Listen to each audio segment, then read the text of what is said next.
This is episode 13 of the YMB and BTC podcast. Welcome.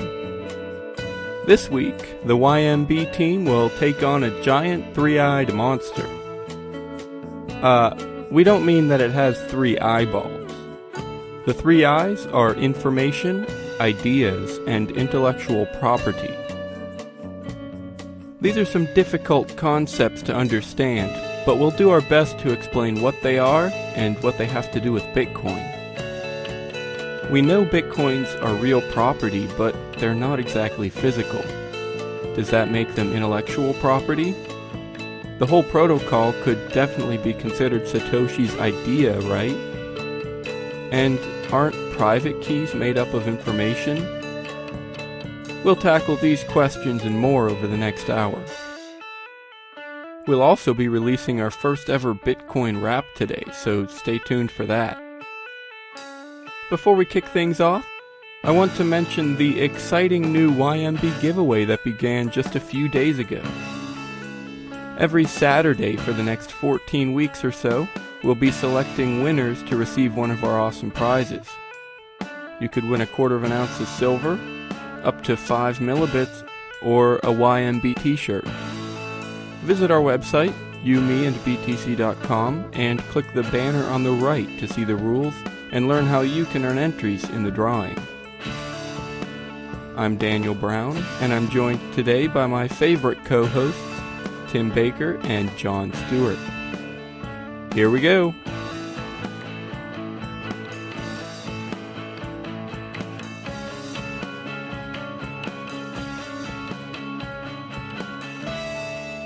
Welcome everybody. This will be episode 13 of the YMB and BTC podcast. We have some interesting things to talk about. I'm not really even sure what all I think about these ideas. It's going to be interesting to try and figure everything out. Before we get started, I do want to mention one thing. We have a brand new website at YMBandBTC.com. We just got it redesigned. Got some pretty good people working on it, and it looks a lot better than it did before anyway. I was in charge last time and it wasn't as good as it should have been, but we love it now, so check out YMBandBTC.com. Let us know what you think. So today, our main topic, there's kind of three things that we might want to discuss and see how they relate to Bitcoin. They all start with I. We're going to have information, ideas, and intellectual property. Last week we're talking with Rob Michael from CoinStacks, and one of the more difficult parts of our conversation was deciding whether a paper wallet is physical. Now, I mean, obviously the paper is physical, but can you say that you physically own the Bitcoins? And in general, I think we agreed that by definition, it's not quite true that you physically own them. But, you know, there are some properties there that seem physical. If it's on a paper wallet, you can hold it in your hand. It's not really that you're holding the Bitcoins in your hand, but in most cases, that's the only thing anywhere that could access or represent those Bitcoins. So it's kind of physical, but that kind of led us into all these three eyes, the ideas and things like that. So one of the first things I want to do is ask John here to define what he thinks intellectual property is, because he's a bit of a music producer and an artist. And in the music industry, that's an important idea because music is a lot of times kind of intellectual property, and it has different ideas of how you should value it, how you should sell it and trade it and things. So I guess I'll just let John go here, and I want to ask, how would you define intellectual property? Well, if you start with the name intellectual property, it's like property of your intellect. So kind of the general idea behind intellectual property laws, like when they began, is that when you create an invention or something like that, you don't want somebody to just steal the actual invention that you made, but the idea of the invention. Maybe I'm wrong, but I think it goes back to like the inventing days.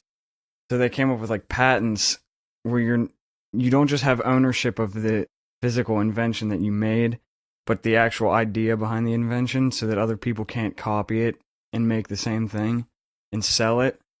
And then as we moved forward and got things like music, and I guess all kinds of art falls under this, like books and things like that too. Like plagiarism falls under the category of like an intellectual property law, I guess.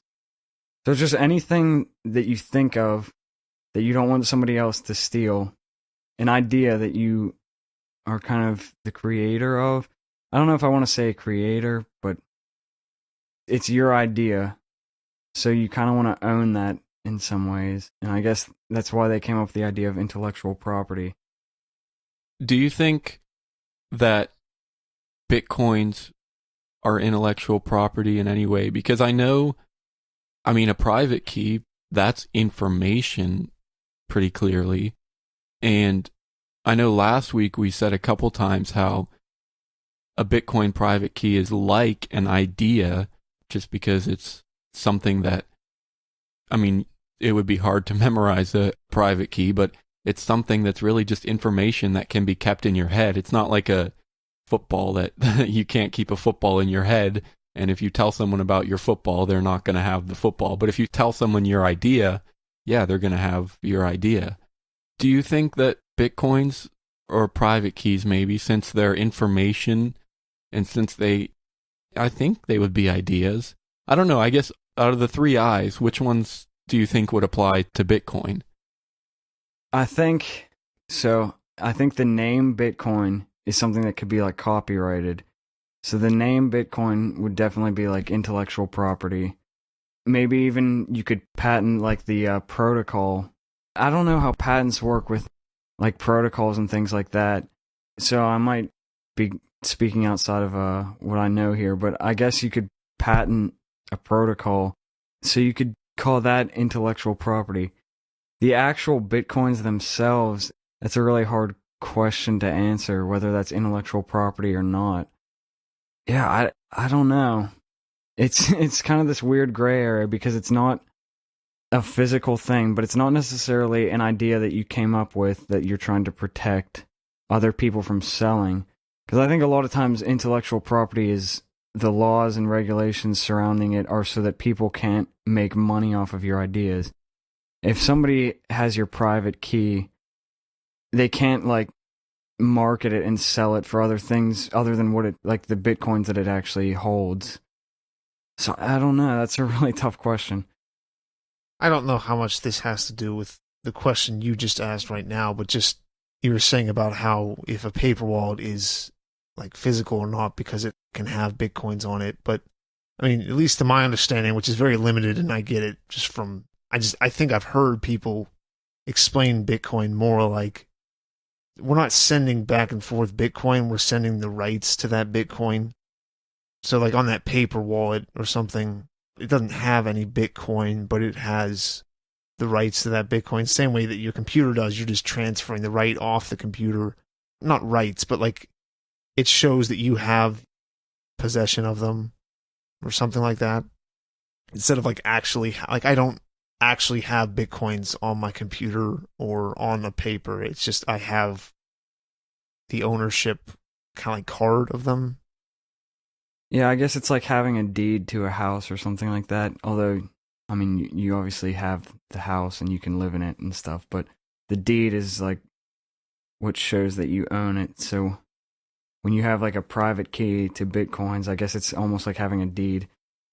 That's one of the difficult parts because you're right, Tim. It is really basically just a representation, or it does just give you the rights to that. But like you said, John, the difference is with the deed, there is a real house there, but there's no such thing as a real Bitcoin. Other than, like a lot of people say, it's like a slot on the ledger. And that is true. I mean, that's what it is. It's on the record of all the Bitcoins that exist, that private key represents your ownership of one of them or 10 of them or half of one. So it's a little difficult. And it'd be interesting to think about this with a dollar too, because you can have a physical dollar. And that I would say is physical because like a paper dollar is a paper dollar. it doesn't represent a dollar, it is the dollar, I think. And then it gets even more complicated when you think about banks and electronic transfers, because for the most part, like a bank account, that's supposed to represent a real paper dollar for the most part, except with fractional reserves and things like that.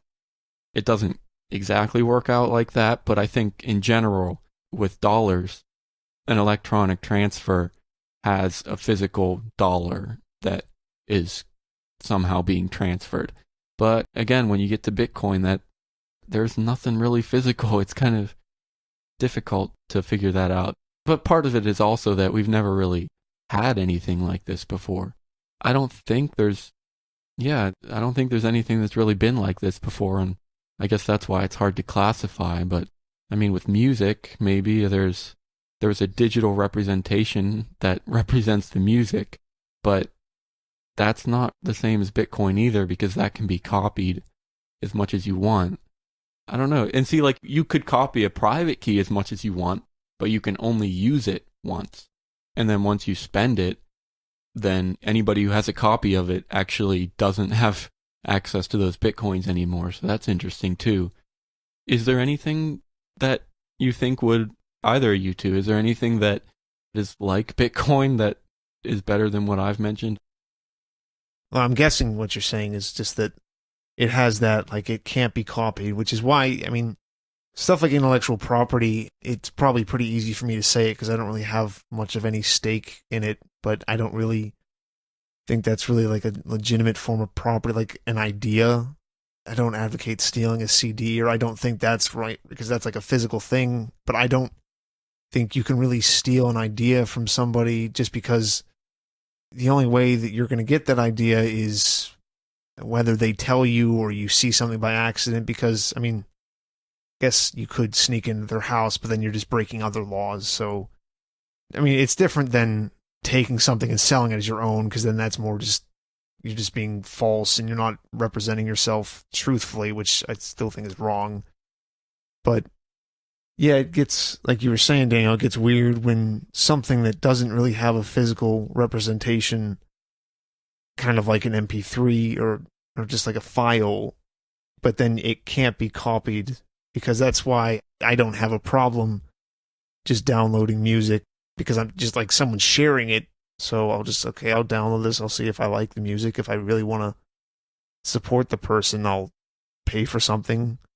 But that's wise because, like you said, you can just share it as many times as you want, and it doesn't take away, which that's the entire reason why I don't think that, like, intellectual property, I don't see it as being stealing, because it's just copying and sharing. Now, I mean, maybe that just sounds like, to someone like, I guess, Lars Ulrich or someone like that, it just sounds like I'm just using different words to say the same thing. It's not stealing, it's sharing. But because I'm not like stealing an actual CD, or, now this isn't really on Bitcoin, but I guess that's what the problem is. It's like there is no, because with like music, you can at least say that stealing a CD, that's wrong, that's a physical thing, but there's no, and like stealing I guess a paper wallet of Bitcoin is still wrong, but it's like what I was saying before, Bitcoin isn't actually on there.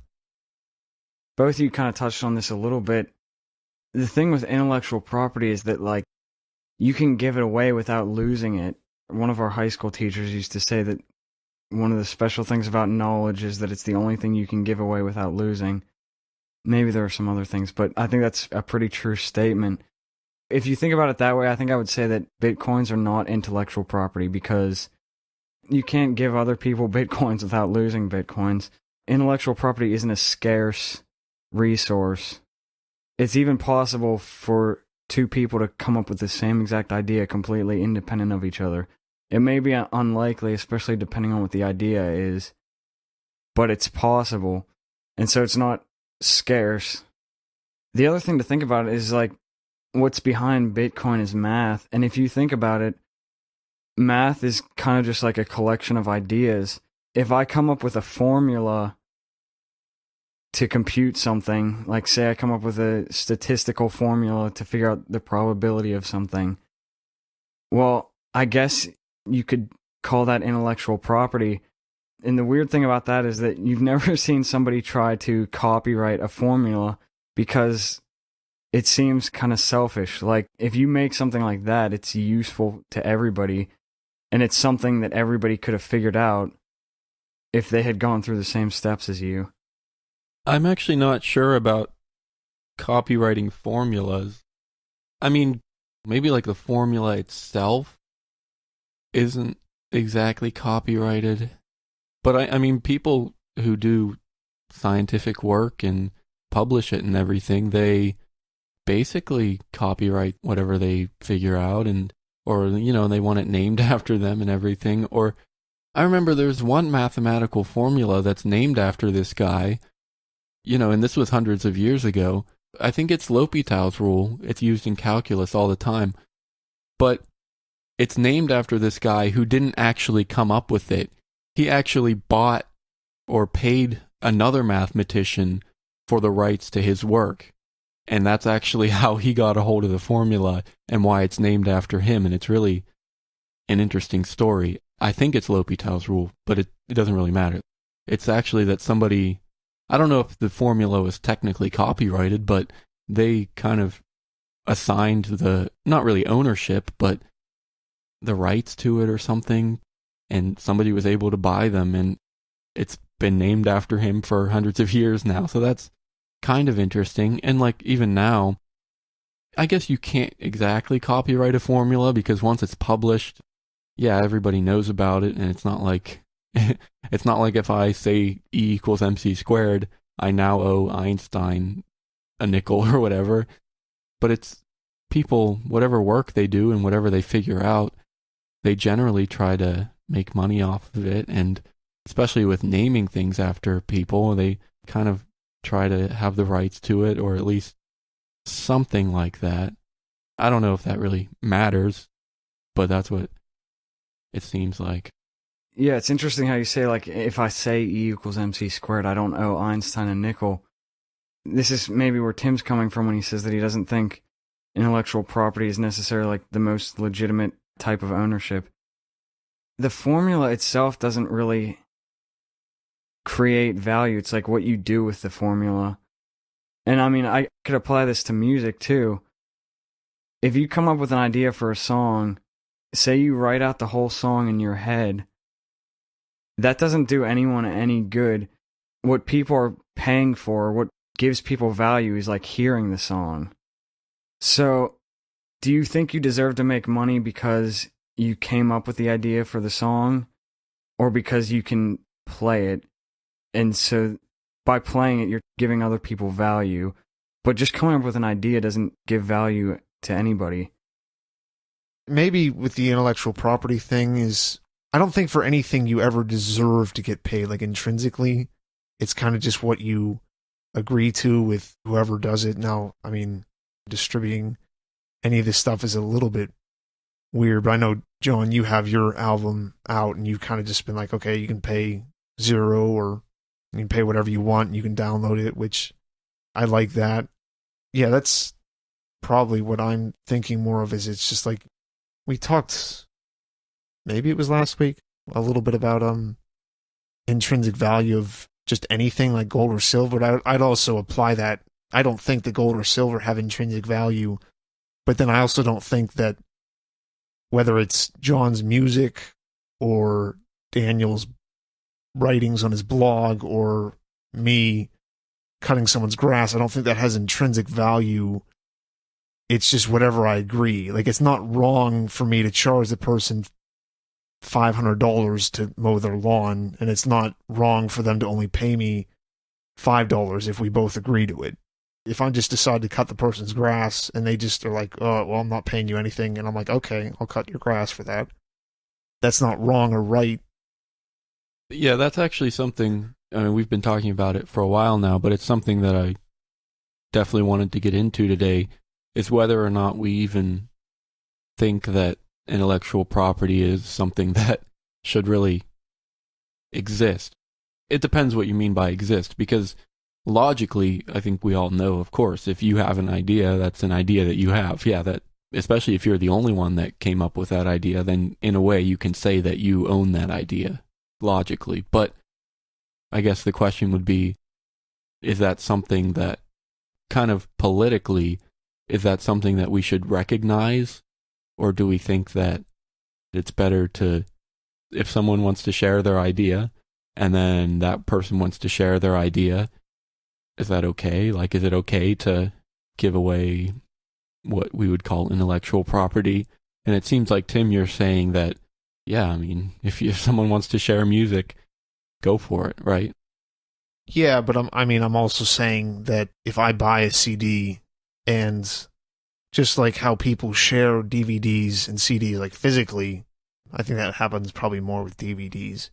I purchase the thing, and now it gets a little bit weird because I don't know if you could say that when you're buying the CD, because on some things it says right in the front that you're not legally allowed to do that, but I don't know if you might just have to do that, but I'm not sure. Like if you're releasing CDs, because whenever it is done, it's like it's always the exact same phrasing or something, so I don't know if it's just all bands just decided to use that as a format just to do, or if they're kind of made to do that by the label. That has to do with like copyright laws. So like if you copyright it, you put that on there so that people know that it's copyrighted, so that they know that it's protected by the copyright laws.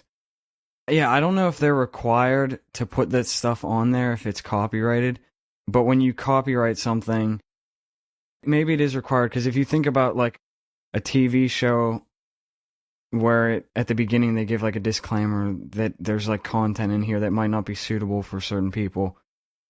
I think it's almost like that kind of thing, like it's a disclaimer, or like when you sign onto a website, they have a terms of use. So when you buy that CD, you're agreeing that this is protected by these certain copyright laws.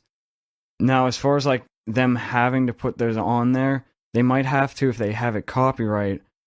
But me, I have all my music licensed under Creative Commons.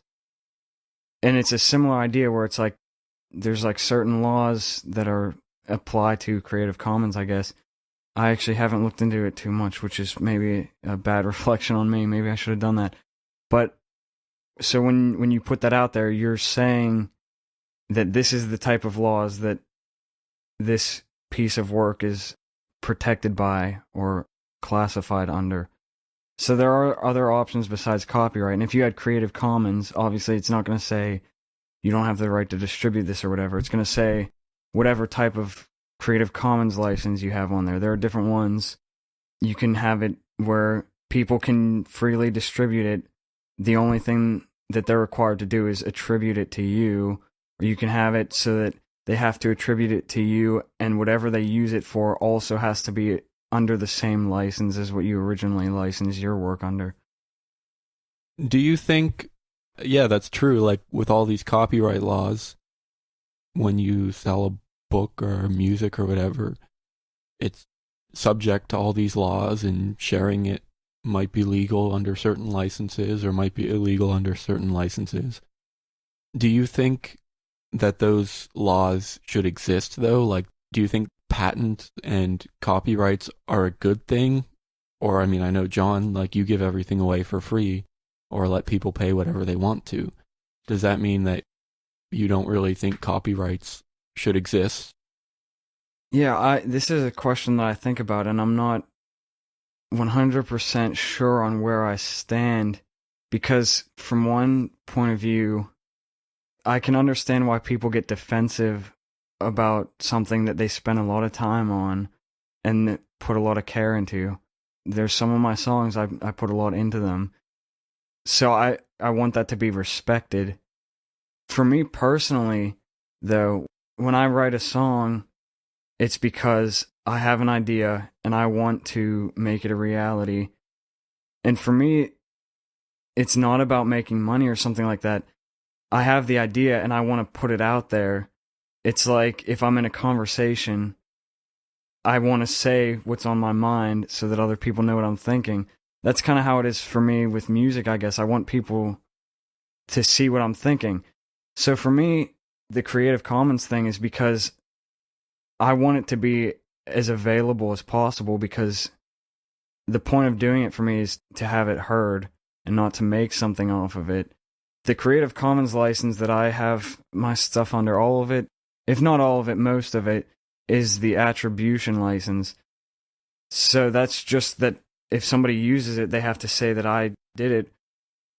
Which I guess, even that, I don't really care that much about. If somebody's still hearing it and they don't know it's from me, it's still valuable to me that somebody else is hearing it. Just that somebody sees my name on a screen that says I came up with this, they don't know who I am, so it doesn't really mean that much to them.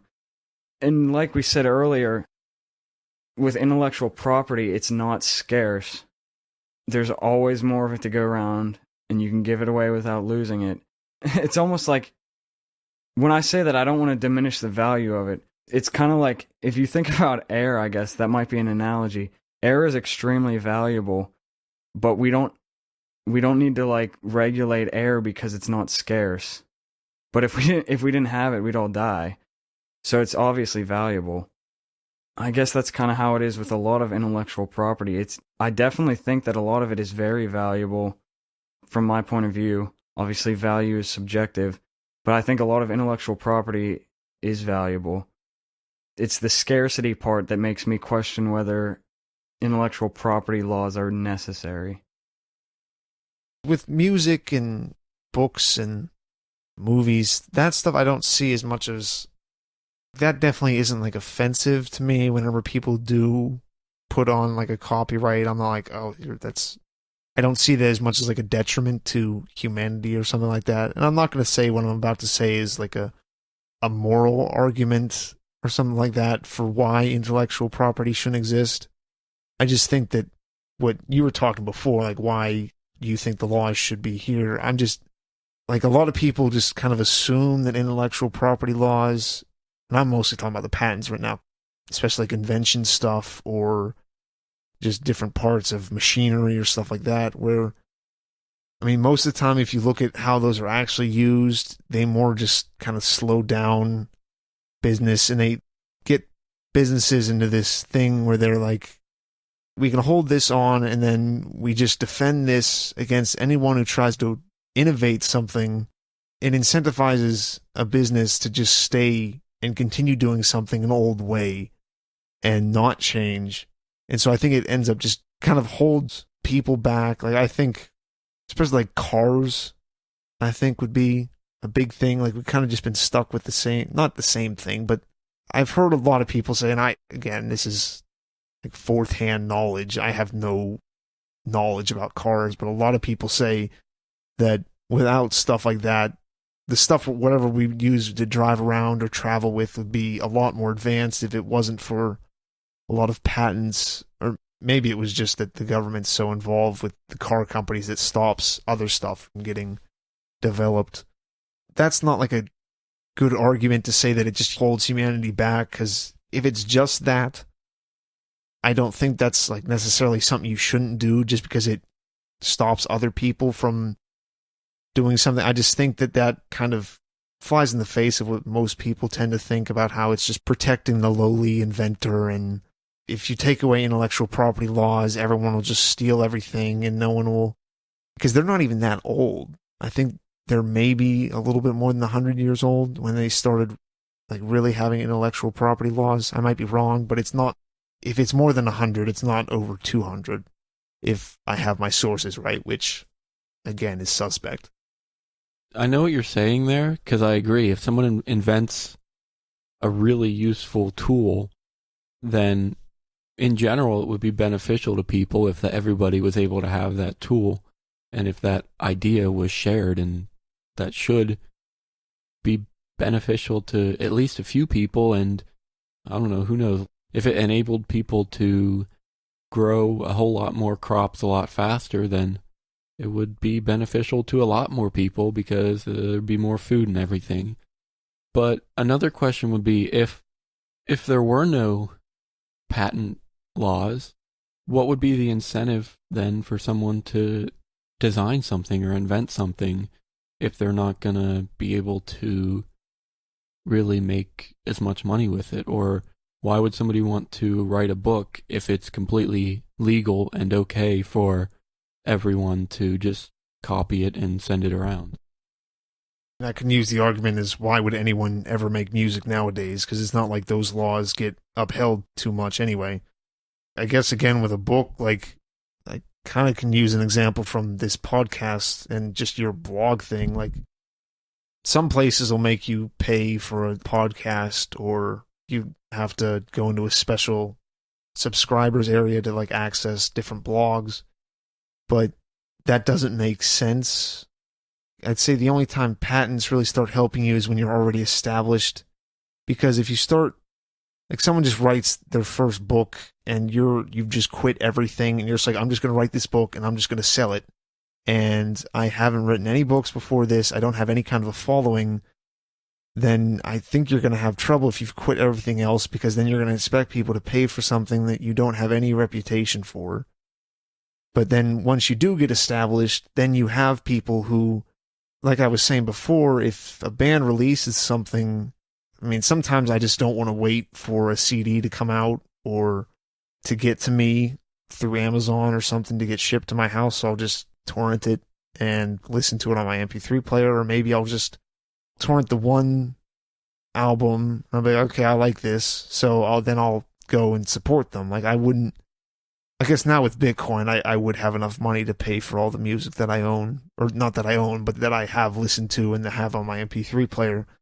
But I would not listen to most of the stuff I do if it wasn't that I was able to actually just like sample it first, which I've kind of wondered about YouTube, like how people can upload full albums. Not like they give all the rights to that band, but whether it's just a bunch of individual tracks or like they'll just load entire albums in like 40 to an hour and a half minute long videos. Yeah, those YouTube things are pretty controversial. I know some of them have gotten taken down. And like you were saying earlier, a lot of them not being taken down is the fact that these laws aren't upheld perfectly. So maybe if it was something that was easily enforceable, or that they spent more time enforcing, we wouldn't see that as much. I think that's actually a really good example about how you would never have even heard of a lot of these bands or music if you had to pay for it in the first place. And I'm totally with you there, because I try to spend as little money as possible, and music is not on the top of my list of things that I really need. And yeah, in general, I would rather just not pay for it and not listen to it rather than pay for it and listen to it, if those were my only options. But the thing is, a lot of people in the bands, I think, for the most part, know stuff like that. And one thing that kind of makes up for that is if I really like a band, then I'll want to support them. Maybe I will buy their album if I like the music, which I have done before. Or we'll go to their concert, or we'll donate to their Kickstarter campaign, which I've also done before. And that's awesome, I think, for bands to get support and be supported almost entirely in ways that are not based on their digital rights or anything like that, or copyrights. Yeah, that's a great point. And that kind of leads into something that I've been thinking about for the last couple minutes. When you come up with some intellectual property, like say you patent an invention, or say you come up with an invention and you don't patent it, and somebody else finds out about your idea, so they start using it too. Well, the fact that somebody else is using your idea doesn't actually hurt your profits directly. It can hurt them indirectly. But the fact that somebody is making the same thing as you doesn't make you lose any of your investment. So I guess what I'm saying is that you can still sell just as many potential things, even if somebody else has the same idea as you. People are going to flock to whichever one is implemented better. Say the person who took your idea has kind of like, they've manufactured it better. Other people are going to go to that. But if you manufacture it better, you can sell just as many units as you would have if nobody else took it. And it's the same thing with music too. if somebody steals like an MP3 of your music, the only way that you could lose something is indirectly.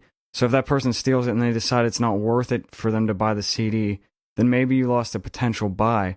But if somebody steals it, that doesn't stop you from selling a copy for that steal. But if somebody steals a CD, you have one less CD. You can't sell that. You can't make money on that. And that's not true when somebody takes your idea. And like Daniel was saying, if somebody listens to it, there's maybe even more of a chance that they'll support you later. So what we've been seeing the last decade or so in music is kind of this shift where instead of people seeing their music being shared as them losing an actual resource that they have or an actual inventory of something that they have, they see it as creating opportunities to sell their inventory. So somebody gets my album and then they buy it. They bought it because of an opportunity that was created by somebody listening to it. So I didn't actually lose anything by them stealing it. And if they steal it and they didn't buy it, I still haven't lost anything. I just haven't made something. It seems like the only real reason to get something patented now is so that someone else doesn't patent it first. Maybe this has something to do with it. John, you'd know more about this than me. Everything with Tesla and Edison? And Westinghouse. Yeah, basically, a lot of ideas. I'm not sure what stuff happened with Edison, but Tesla used to like work with Edison, and he didn't necessarily reap the benefits from any ideas that he came up with. And that's the same thing that happened when he, like, Westinghouse basically profited off of Tesla's ideas of like alternating current because he was a better businessman. So he kind of got screwed in that way. I'm not really sure how well I followed your bit a few minutes ago, John, about if someone steals music, you haven't lost. I think what you're saying, okay, if you have a collection of footballs and somebody steals one, you now have one less football. Or maybe we should go with something more valuable. If you have 10 gold coins and someone steals a gold coin, you've lost value. That's a loss right there. But if you have 10 MP3s and somebody... Well, okay, if you have 10 CDs and somebody steals one, you lost one. If you have 10 MP3s or files or whatever, and somebody copies one to steal it, then you still have it yourself too. I think that's what you were saying, how... Yeah. Okay. The same thing with the invention. If somebody starts making the same thing you're making, there's not less of what you have to sell. Right. That makes sense. Like, you're not losing physical value. You might lose potential sales, and especially if they are a better businessman, they could run you completely out of business, maybe even if they know what they're doing. So that would be a loss. I think that sort of... I agree with you. I think that's like an indirect effect. Right, It's not I a think direct effect.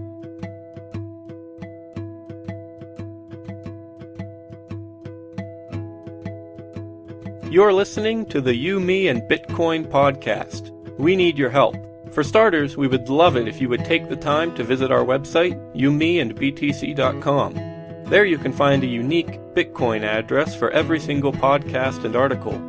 We would be forever grateful if you could provide some feedback by tipping your favorite content. We also have a Facebook page that needs some likes. You can find a link on our site or go straight to facebook.com/youmeandbtc. We'll keep you updated there about ourselves and any important Bitcoin news throughout the week. Lastly, if you haven't already, make sure you subscribe to the show. You can find us on iTunes or sign up to receive email updates on our website. Thanks for your support.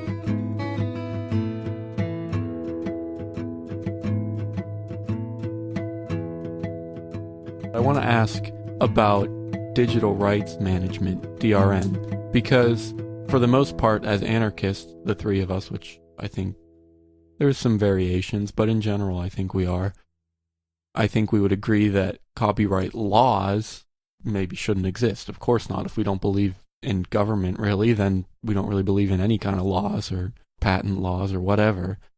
But it seems like digital rights management is kind of the private way of trying to control those things. And in one way, I don't agree with DRM just because it's really annoying, and I hate it when iTunes won't let me copy music and whatnot. But that's only just my personal annoyance. Is there any more philosophical thoughts that, do you think those are okay? Do you think they're right? Do you think they're wrong? Do you think they're good or bad? Yeah, that's an interesting question. The thing with DRM, I just want to say this first. This isn't necessarily an answer to your question, but an interesting thing is if anybody's kept up on iTunes over like a bit longer period of time since they've been around, music on iTunes was 99 cents with DRM. And recently you might have seen that a lot of stuff on there is like $129 now. And actually the stuff that's $129 is DRM free, which is kind of interesting. You pay more, but it's not locked. Maybe that's because it's a private solution and people are saying, well, I'm willing to give up the protection to make a little bit extra money on it. Yeah, that's an interesting thing. Yeah, again, I don't know. Like we've been saying, if somebody shares an MP3, there aren't less MP3s to go around. Yeah, like the DRM, I mean, I don't fully understand it, but I was kind of, a few weeks ago, Audible was running, they do a lot of audiobooks, but they do other stuff too. They do like podcasts and comedy special stuff and old radio shows, but they were running something that I got like 2 months free or something, and the 2 free audiobooks, 1 for each month. And I was trying to figure out a way to just put that on my MP3 player, but they only support certain ones, and it's very protected. And if it is what I think it is, or how you were describing it as more of like a private solution, yeah, I think that's fine because, and I looked it up, there was a way that I could just break the file out that I had for the book, because I didn't want to, I mean, I just always had to listen to it at my laptop.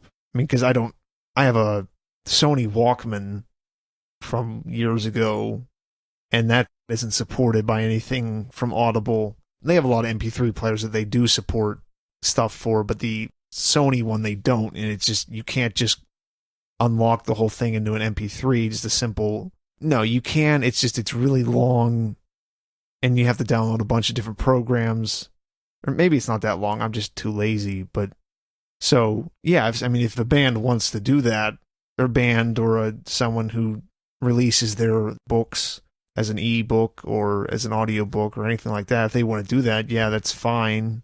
I get a little bit annoyed because I'm like, why can't I just put this on here? It's just easier for me. But, I mean, it's up to them. So it seems like you would agree that maybe it's okay, but it's definitely annoying and you definitely don't like digital rights management, right? Yeah, I mean, I don't. Is that true for you too, John, do you think?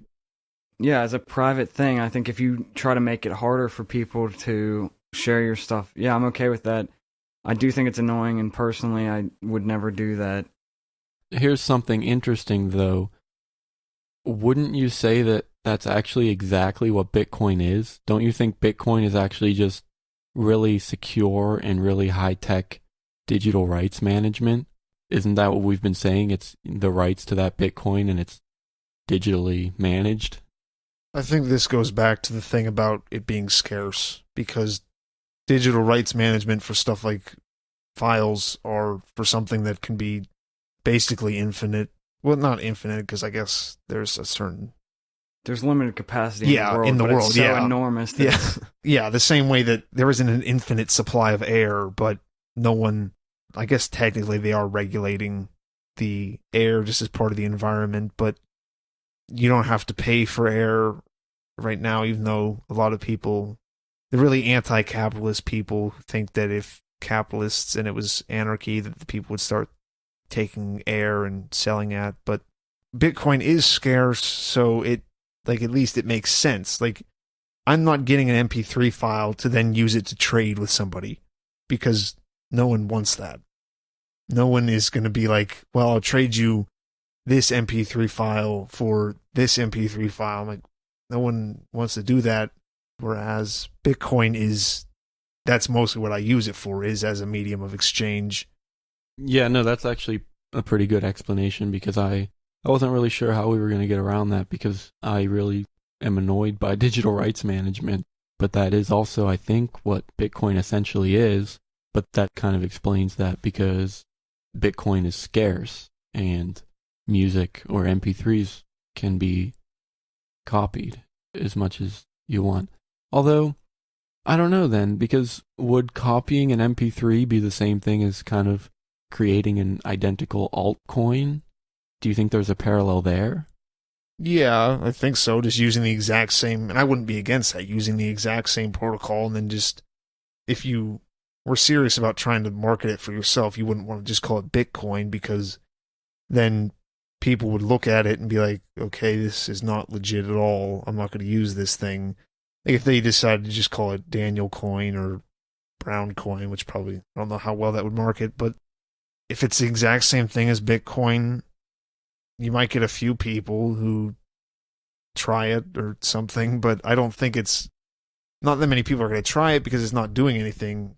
We talked a while ago about people thinking that altcoins dilute. It was Sanders' email about how an altcoin could come along at any time and take over Bitcoin. Then all your Bitcoins would just plummet in value. And it's like, if something like that did happen, the altcoin would have to be so much better. And if someone can do that, I'd like them to do that. And the fact that the Bitcoin stuff like that isn't like shut down and people aren't allowed to build off of it, that's kind of, I guess, the difference between something like Bitcoin and like what I was talking before about patents, where it's not like people don't innovate because it's just like the legal stuff is like, okay, this, I could get in a lot of trouble if I really mess with this or if I try to make something better. So I think, yeah, like if someone just copies Bitcoin, makes something different, I don't care, you can do that. It's not really going to do anything for you. It's interesting though, because I think you're right. I mean, I think if somebody, especially if they copied Bitcoin identically, I mean, I don't think really many people would use it. And I think people would trust the original Bitcoin and use that and basically ignore the exact copy, which, I don't know, it's just weird. I don't know why that works for Bitcoin, but not for music, because, or for any other type of digital property. Because if we did that with Bitcoin, it would really just be the timeline. Everyone would know basically which one was the original Bitcoin and which one is basically the real Bitcoin. And that's the one that we would use. It's weird though. I don't know why that doesn't exactly work for music, because you could say this is the original one and then this one was copied after it. But with music, those are given the same value. But with Bitcoin, they're not. And I agree that that's how it works. And I'm 100% sure basically that everyone would trust the original Bitcoin. And it's just weird. I don't know if I can put my finger on what exactly causes that not to work with other types of digital rights. I mean, there's still a scarcity of Bitcoin. So, like, what's the cap on Bitcoin? 21 million. So, if you copied the exact protocol and everything, and the second version of Bitcoin, if it was able to catch up and reach the same point in development as the new one, then I guess you'd have 42 million. So, it's still scarce. It's just less scarce. And I guess, I mean, with MP3s, there's no cap. Yeah, I mean, I think it, again, could be the scarcity, but also just, like, we're talking about things that have completely different applications, too, which I'd be pretty sure would affect, like you were just saying, that MP3s don't lose value as a copy, but no one, like I was saying, like, no one values an MP3. Well, it's like they're valued, but it doesn't really make sense to use them as a currency because they're not, or just any kind of exchange because they aren't scarce. So we could do it for fun. I guess I could give Daniel an email with an MP3, or I could give him a zip drive with MP3s on it, and he could give me the exact same ones back or different ones back, which that wouldn't really be much of an exchange. That would just be like, okay, I downloaded this. And I guess more there we'd be exchanging our time and the energy and the work of our computers than actually exchanging the MP3s, because it's not like anything in that is valuable. It's the time we put into it, which intellectual property stuff, I think I said this before about selling it, especially as your own. I don't like bootleg movies, stuff like that them people sell, which actually I don't understand why people even still use that. Like, I was going someplace with somebody and someone asked them if they'd seen some new movie. He's like, oh yeah, I picked up a bootleg copy of like 4 different movies from this one guy. I'm like, why do you still buy movies? If you're not going to pay for it anyway, why buy it from someone if you could just get it offline? And it's not like the person talking was like really poor or anything or didn't have a computer. I don't know. Yeah, I guess it's the time and everything like that and the computer processing. And it's actually interesting that you would say that, because that's actually what it kind of is with Bitcoin, is the mining power and all the support of the network. That's one of the main ways that you would know which one is the first Bitcoin, is because it's the one that has the most and all that mining power behind it. And I suppose if we were comparing this to MP3s, if there was an original MP3 and if there were thousands and everybody around the world was saying that that is the original one, then that one, in some way, that one would have more value, because there's tons of people supporting it and putting all kinds of work into that specific MP3. Then that would allow people to know that that one has value and the other ones, yeah, they might be copies, but it would create a way for people to know that somehow this one's more supported and more liked than the rest. But with MP3s, that's not really possible. Unless you put it on a CD, then you could pretty legitimately say that, oh, this is the original CD, and that could probably be done. But with an MP3 itself, it's not really reasonable to say that hundreds of people around the world can support the original MP3. That just can't really happen. But I guess that's maybe what's different with Bitcoin, is that Satoshi created a way for that to work. He created a way for hundreds and thousands of people around the world to be encouraging and supporting and putting work into the original. And that's why we know that that one's valuable. And I don't know, it's kind of fascinating. Even beyond that, Bitcoin just also has this goes along with supporting it, but it already has the whole built up blockchain, and it has the first to market kind of popularity like you get with other stuff. I mean, maybe it works if I compare like name brands to like local store stuff. Now, I normally buy just the local store stuff. If it's like food stuff, I normally buy like high quality food stuff just because I like my food. And like the name brands, sometimes you're kind of just paying to have, like, sometimes other stuff. It's kind of just like, okay, they're trusted, you know them better. And off-brand stuff kind of just has that stigma about it of just being kind of like cheaper. Well, Daniel, maybe in reply to what you were saying about how could this be possible with MP3s, this thought kind of just came into my head. I think it actually could be possible to do that with MP3s if you figured out a way, and this is actually interesting because this relates to the dollar. If you could figure out a way to watermark those MP3s in an inaudible way, like if you created an inaudible watermark on the MP3 that was not copyable by just like copying and pasting or like whatever, sending somebody the file, in that way you might be able to make an MP3 scarce. That's kind of like what you see with the dollar, because if somebody was able to counterfeit a dollar that was an exact replica, you could trade that and like nobody would ever be able to know that it was copied. So it's basically a dollar. The whole thing with like minting stuff is that they try to make it so that you can't counterfeit it exactly, so that you can tell what's original and what's not. So I guess if you could watermark an MP3 in a way that couldn't be heard and couldn't be copied, it would be possible to do that. Honestly, I think that's what digital rights management would basically be. I don't know how it works really well. I don't know if it's actually part of the music like a watermark, but it's something in there that makes it difficult or harder to copy it. And I think that's basically what that would be. Now, it doesn't work as well with music because people have found ways to get around that. And at the very, very least, you could just play the music and record it out of your speakers with another microphone. So that's the digital rights management for music, I think, is a little bit like that, but Bitcoin obviously improves upon that in a million different ways and works a lot better than music digital rights management.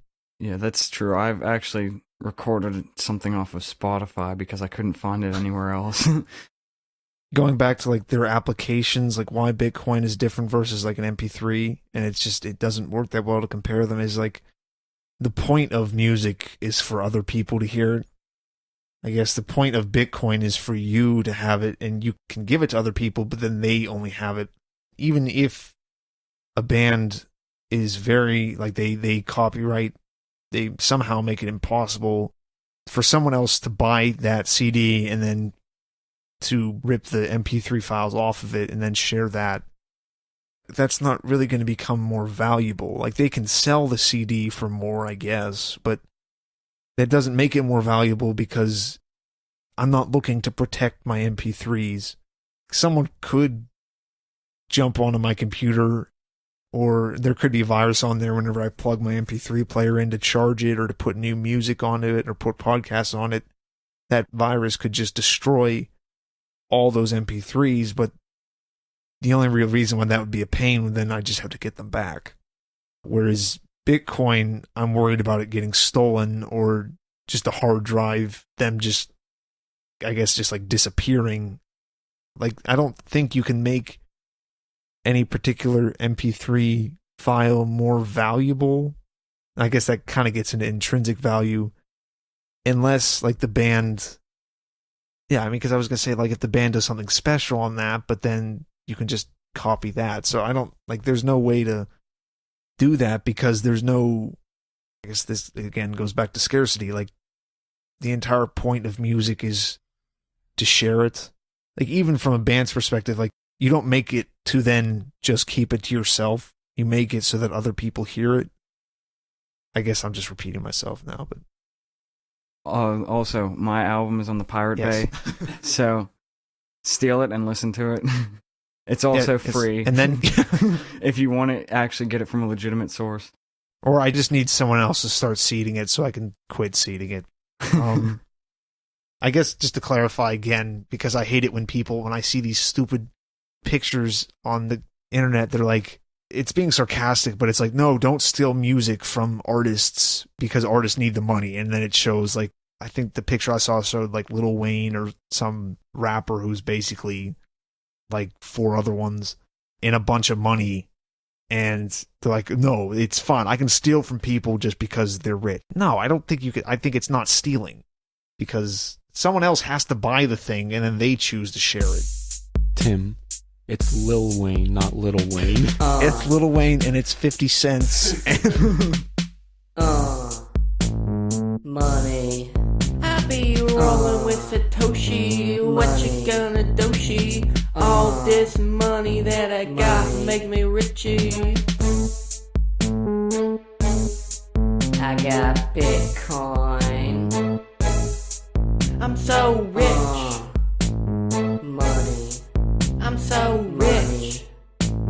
Money. I'm so rich. I got Bitcoin. Money. Thanks for listening. Tune in next week.